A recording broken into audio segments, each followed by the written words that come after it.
อง พี่กุลทองคำยังไง คำแบบพี่คุณจะ ทำ ร่ แล้ว ว ง มี พี่คุณจะ สี ร่ว ท้อง ง ลง ฮะ คำแล้วมีทองร่วงออกจากปาก จริงเหรอ ชอบไม่รู้จักเหรอ ดูชิบ คิดเหมือนกัน ใส่ผมแล้วแบบ ให้ แก้วน้ำมะ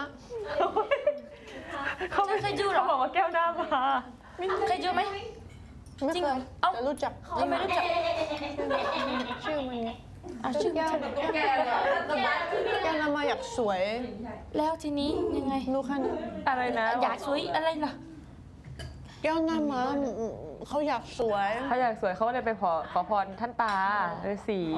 น่ะ เขาเป็นคนดี ตาฤาษีก็เลยเสกหน้าให้เป็นคนสวย แต่ว่าตาฤาษีบอกว่าถ้าอยากเจอรักแท้ต้องใช้หน้าม้าในการ ใช่ ในการแบบเข้าหาคน